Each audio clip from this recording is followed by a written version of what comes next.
I still remember the first time I noticed something off about my mother, Elaine. It was a Saturday in early autumn.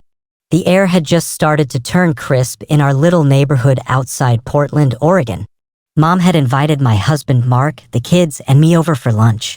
She was famous in our family for her pot roasts and her garden pies, meals that felt stitched right into the fabric of our childhoods. But when we walked into the kitchen that day, the smell of burning filled the air instead of her usual cinnamon and roast aromas. "Mom," I called out, rushing in. There she was, standing at the stove, stirring something that had long since scorched at the bottom of the pan. She looked up at me, a strange sheepishness in her eyes, like a child caught misbehaving. "Oh, I forgot all about it," she said, laughing a little too brightly. "Silly me." I shrugged it off. We all did. Mom was 68 now. A little forgetfulness was normal, right? The rest of the afternoon passed with only a few more hiccups.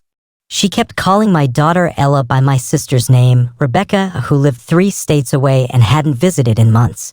She asked Mark 3 times what he did for work, even though he'd been an architect for 15 years. It became a family joke that night, a way to dismiss the unease prickling at the back of my mind.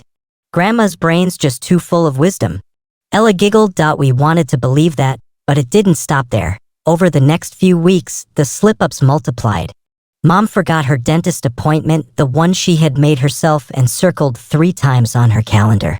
She left groceries in the trunk overnight, only realizing when the smell wafted up the next morning. Still, every time I brought it up, she waved it away.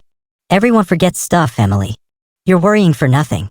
And part of me wanted to believe that too, until the evening she forgot how to get home. It was a chilly Thursday. She had gone out for one of her little walks, as she called them, strolls through the quiet streets she had lived in for 30 years. Mark and I were making dinner when my phone rang. It was an unknown number. I almost didn't pick it up. When I did, a young woman's voice came through. "Hi, are you Elaine Peterson's daughter? She's here at the gas station. She's a bit confused." Confused. It was such a small word, but it slammed into me like a freight train. Mark and I rushed over. When I saw Mom sitting on the curb, her face crumpled in frustration and fear, I knew this wasn't normal aging. Something was wrong, really deeply wrong, and it was about to change everything. That night, after we got her home, I sat at the kitchen table long after Mark and the kids went to bed. Mom was asleep in the guest room, her face unusually pale against the pillow. I stared at my laptop, the blue light casting strange shadows across the walls, and typed in the search bar. Why would an elderly person forget where they live? Page after page flooded my screen. Most said what I desperately wanted to hear: stress, dehydration, even side effects from medication. But buried in the middle of an article, I found the phrase that stuck like a barb in my chest. Early signs of dementia. I didn't want to believe it. Dementia was something that happened to other people. People older than Mom. People who were already frail, their bodies giving out along with their minds. Not my mother, who still gardened every spring, who sent funny memes in our family group chat, who babysat her grandkids just last month. Still, something gnawed at me, and by morning, I made the decision. We needed answers. Mom wasn't exactly thrilled when I suggested seeing a doctor. "Emily, honestly," she huffed. "One little walk gone wrong and you're treating me like I'm losing my marbles?" I tried to smile. "It's just a checkup. Humor me, please." Reluctantly, she agreed. At the clinic, Dr. Simmons was kind but thorough. He asked Mom a series of questions, simple ones. "What day is it? What's the name of the president? Can you remember these 3 words? Apple, table, penny?" I sat quietly in the corner, my heart hammering against my ribs as Mom struggled. She laughed it off, made jokes, but her eyes darted toward me, seeking reassurance she couldn't find. After some blood tests and a cognitive assessment, Dr. Simmons gently suggested we consult a neurologist. "I'm not saying it's dementia," he said carefully, "but it's worth ruling things out. Sometimes memory problems are treatable, even reversible." Treatable. Reversible. Those words became my lifeline. A week later, we found ourselves sitting in the waiting room of the neurology clinic. The walls were lined with framed photographs of brains, healthy brains, aging brains, diseased brains. It was both fascinating and terrifying. Mom squeezed my hand. "This is silly," she whispered. "I bet it's just menopause." Again. I smiled, but my throat was too tight to answer. Doctor Patel was calm and methodical. After reviewing Mom's records and doing another round of memory tests, she ordered an MRI. It could be several things, she said. Let's not jump to conclusions. Let's look at everything. The MRI was scheduled for the following Thursday. Until then, every minute stretched out like an eternity. Every time Mom forgot a name, a date, a detail, it felt like a tiny knife twisting deeper into my gut. I tried to be patient. I tried not to hover, but the fear sat in my chest, heavy and immovable. Finally, the day of the MRI came. I watched Mom disappear into the imaging room, feeling more helpless than I had in my entire life. An hour later, Dr. Patel sat across from us with the scans pulled up behind her. The image of Mom's brain looked like some strange alien landscape, valleys and hills and dark, empty spaces. Dr. Patel spoke gently, but her words still shattered the fragile hope I had been clinging to. There are signs of atrophy, shrinking in areas associated with memory and navigation. It's consistent with early-stage dementia, most likely Alzheimer's disease. Mom blinked at her, confused. You mean? I'm sick. I reached for her hand. It trembled slightly in mine. Dr. Patel nodded. It's a disease of the brain. But there are things we can do to help.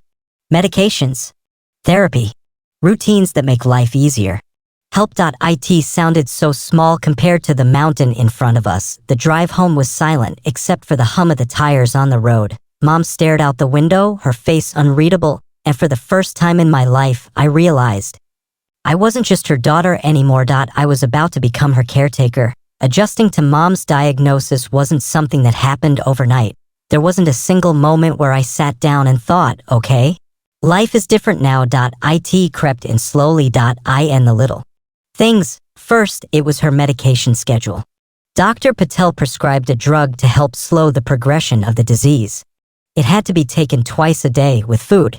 Mark made a spreadsheet. I set alarms on my phone. Ella and Jake, our kids, even took turns reminding Grandma Lane when they were over.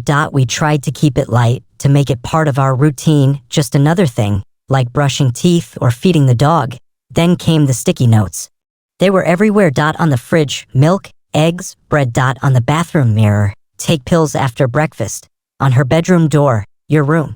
Sleep here. It broke my heart every time I saw them, but Mom laughed about it. Look at me, Emily, she'd say, waving a neon pink note in the air. A regular Picasso with post-its. Some days, it really did seem manageable. Mom was still herself, still cracking jokes, still telling long-winded stories about her childhood in Yorkshire, where she grew up before moving to the States at 23. But other days were harder. Like the morning she called me in tears because she couldn't remember how to work the washing machine, the same machine she had used for years. Or the night she showed up at our house at 10 p.m. wearing a sweater inside out and slippers. Thinking it was time for Sunday dinner, Mark and I sat at the kitchen table more nights than I can count, whispering about what to do next. Should she move in with us? Could we afford a home aide? Were we ready for this? The truth was, none of us were ready, and yet, the world didn't pause to let us catch up. Bills still had to be paid. The kids still had school plays and dentist appointments. Mark still had deadlines at work. I still had to balance being a mom, a wife, a daughter, and now a caregiver. I started keeping a journal, just a cheap spiral-bound notebook where I scribbled down everything. Mom's good days, her bad days. My fears.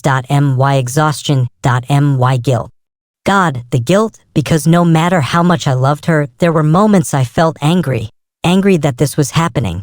Angry that my strong, brilliant mother was slipping away from me in pieces I couldn't hold onto.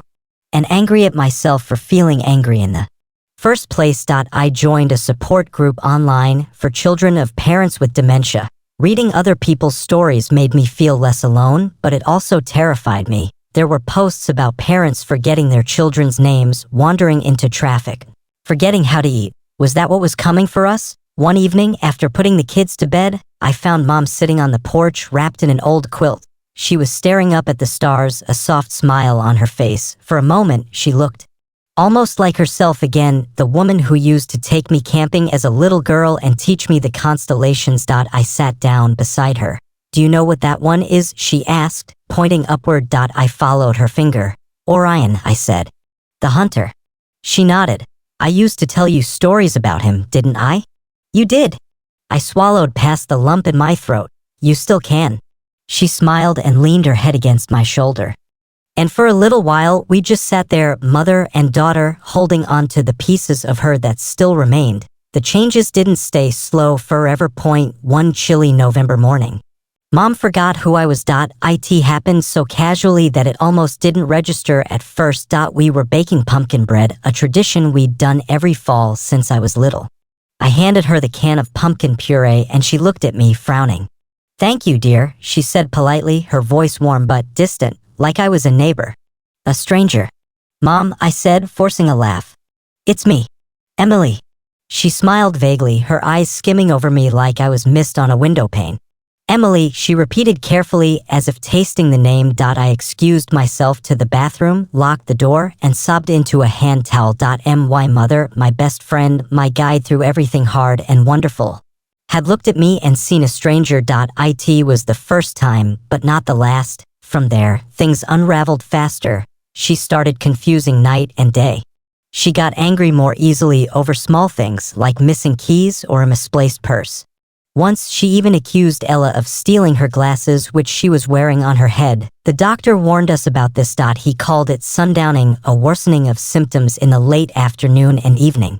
But knowing what it was didn't make it hurt any less. We hired a part-time caregiver named Lily, a bright, endlessly patient woman in her 40s who had cared for her own mother through dementia years earlier. She helped with meals, meds, bathing. It should have been a relief. Instead, I felt a raw ache every time I watched Lily guiding Mom's hand to a fork or gently steering her back toward the house when she wandered toward the street.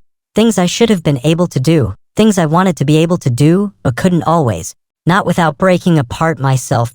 One evening, after tucking Mom into bed, Lily pulled me aside.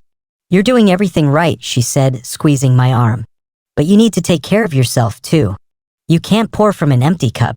I nodded, but inside, I felt hollow. There was no part of me that wasn't exhausted. Christmas came, and we tried to make it special. Mom had flashes of her old self singing along to carols, laughing at old photos, but even amid the laughter, there were gaps, moments when she would look around the room as if trying to piece together who everyone was. She opened a gift from Ella, a photo album filled with pictures of the family, and started crying softly. Why don't I remember these? She whispered. I sat down next to her and pulled her close. You don't have to remember, I said. We remember for you. That night, after everyone went to bed, I flipped through the album myself. Photos of birthdays, beach trips, school plays, all the memories that were starting to slip from her grasp like dry leaves in the wind. I realized, sitting there under the dim glow of the Christmas lights, that dementia wasn't just stealing Mom's memories. It was stealing our memories of her, too. Little by little, it was changing who she was and how we would remember her when she was gone. And that was the cruelest part. The disease wasn't just about forgetting names or dates. It was about losing connection. Losing pieces of the person you loved, one irreplaceable shard at a time. But even then, in the darkest moments, one thing stayed: the love. Even if Mom forgot my name, even if she forgot who I was altogether, I knew the love between us was something deeper than memory, something no disease could ever erase. Spring came early that year. The magnolia tree in our front yard bloomed a full month ahead of schedule, its pink and white blossoms heavy on the branches. Mom loved that tree. When she first moved in with us, she used to sit under it with a book or just close her eyes and let the breeze play with her hair. By now, though, she rarely went outside without help. She spent more time sleeping. Eating became harder. Conversations, when they happened, were short and fragmented, like broken radio signals. One afternoon, I found her sitting by the window, staring at the tree. She looked so small, bundled in a cardigan. Her once vibrant hair now completely gray. I pulled a chair up beside her. For a while, we just watched the petals drift down like snow. Then she turned to me. Her eyes, cloudy but somehow clear at the same time, locked onto mine. You're my heart, she said softly. I don't always know your face, but I know your heart. I pressed my forehead against hers, tears slipping down my cheeks. I know yours too, Mom, I whispered. I always will.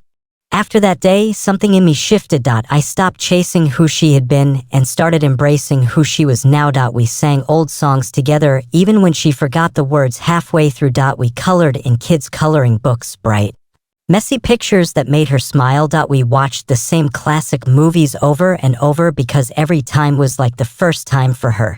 Each moment became its own universe, not a sad reminder of what we had lost, but a precious, fleeting treasure of what still remained.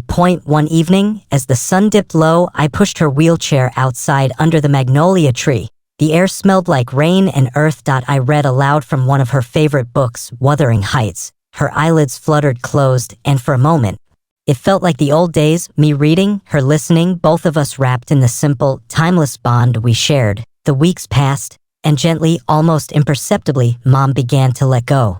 She slept more, ate less. Words came harder and harder, until one morning she simply didn't wake up. She passed away in her sleep, the softest leaving I could have hoped for, but the hardest to bear. The house felt cavernous without her. Her sticky notes still clung to walls like ghosts. Her favorite mug sat on the counter, her worn slippers by the door. For a while, I drifted through the days in a fog. Grief is funny that way, it sneaks up when you least expect it, when you think you're doing okay. One evening, while clearing out her room, I found something tucked inside her nightstand, a tiny, wrinkled notebook. Inside were lists, shopping lists, reminders, but scattered among them were little notes to herself. One said, "Emily loves me even when I forget." Another said, "Today was a good day." I remembered the tree. I sat there on the floor, clutching the notebook, sobbing until I couldn't breathe, because even as the disease took her memories, some part of her, the deepest, truest part, had still known, had still loved, had still been. Months later, we planted a bench under the magnolia tree. On it, we had a plaque made that read, "In memory of Elaine, who loved deeply, laughed often, and taught us that the heart remembers what the mind forgets." Sometimes I sit there with Ella and Jake, telling them stories about Grandma Elaine. The funny ones, the brave ones, the ones that make us cry and laugh all at once. Mom may have forgotten many things before the end, but I will never forget her. Not who she was, not what she taught me. And if there's one thing I've learned through all of this, it's that real love, the kind that shapes who you are, the kind that roots itself deep in your soul, it survives everything. Even forgetting, even goodbye.